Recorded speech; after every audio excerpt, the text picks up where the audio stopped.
प्यारे पाठ को नमस्कार।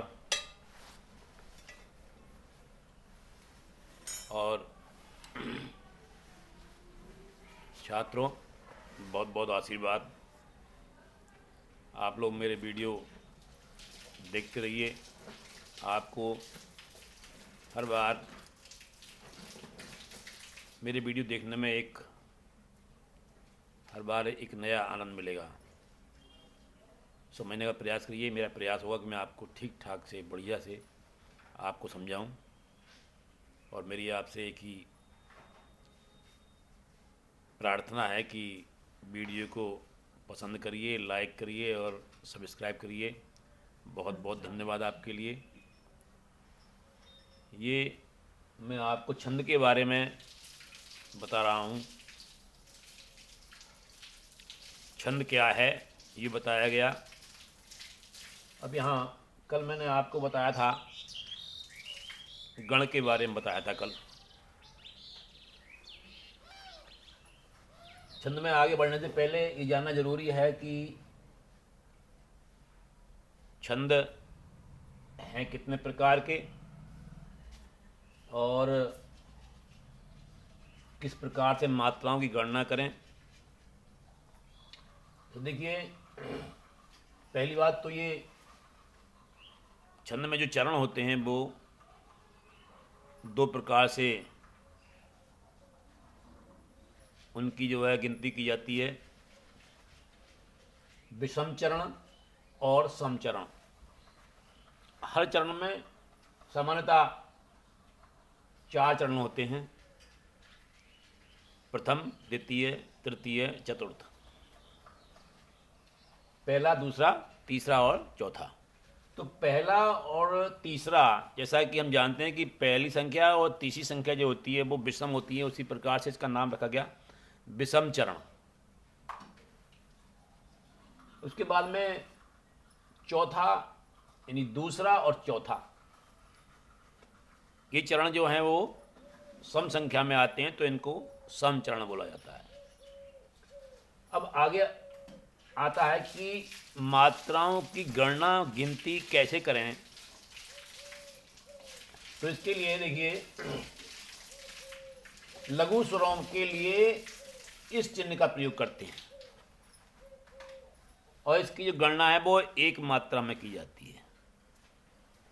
और क्या है कि दीर्घ स्वरों में आप जानते होंगे कि दीर्घ स्वर कौन कौन से हैं,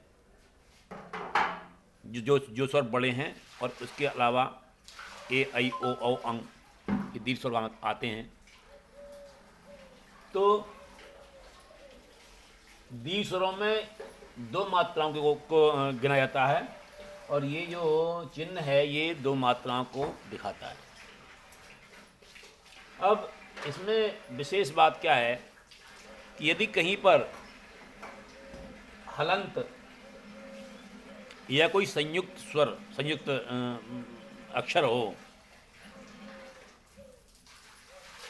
तो वहाँ पर जो उससे पहले वाला जो अक्षर होगा उसको दीर्घ में माना जाएगा। जैसे कि यहाँ मैंने एक उदाहरण दिया है: पवन तनय संकट हरन मंगल मूलति रूप, राम लखन सीता सहित हृदय बसौ सुरभूप। ये एक दोहा है और दोहे में कहा जाता है कि पहले और तीसरे यानी विषम चरणों में 13-13 मात्राएं होती हैं और सम चरणों में 11-11 मात्राएं होती हैं। तो देखिए, हमें ये देखना है कि हमारे नियमानुसार ये मात्राएं पूरी इसमें हैं या नहीं। ये दोहा है, तो ये एक अक्षर है, ये एक अक्षर है, ये एक अक्षर है, इसकी एक एक मात्राएं। यहाँ पर स के ऊपर अंक की बिंदी लगी हुई है, यहाँ 2 मात्राएं हो जाएंगी, का की एक, ट की एक, इन सब की एक एक मात्रा। फिर मंग, माँ के ऊपर माँ के साथ में अंग लगा हुआ है, तो इसमें 2 मात्राएं होंगी। इसके बाद में ये एक एक मात्रा। फिर माँ के साथ में बड़े की मात्रा प्रयोग हुआ है, इसमें 2 मात्राएं होंगी। ला अकेला है, त के साथ में छोटी ई है, छोटी ई की एक मात्रा होगी, लघु में आता है ये। और फिर रूप बड़ा ऊ रा के साथ में, तो यहाँ जो हुआ ये दीर्घ है, तो इसकी 2 मात्राएं होंगी। उसी प्रकार से अगर हम गिने इन्हें तो 1 2 3 4 5 6 और 2 8 1 9 10 11 12 13, इन्हीं दोहे के अनुसार पहले चरण में 13 मात्राएं पूरी हैं।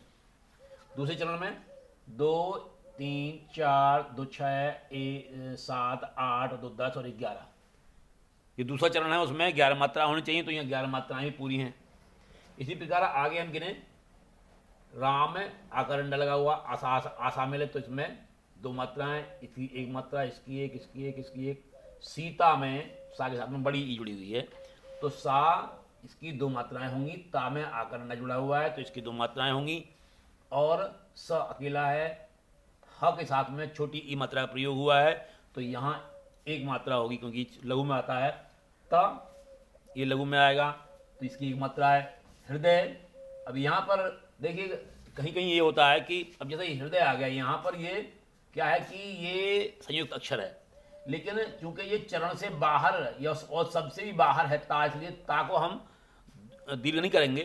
केवल जो इससे पहले अगर इस शब्द में जुड़ा हुआ होता उसको हम दीर्घ करते। यहाँ पर इसकी जो मात्रा गिनी जाएगी वो 1 ही गिनी जाएगी।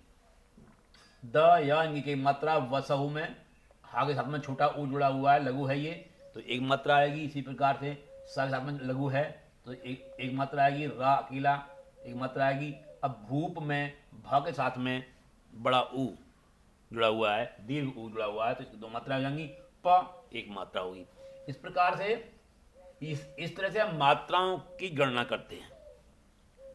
अब यहाँ पर उसके बाद में फिर छंद के प्रकार, इस छंद के प्रकार मैं अब आपको अगली वीडियो में बताऊंगा। तब तक के लिए प्रतीक्षा कीजिए। धन्यवाद, नमस्कार।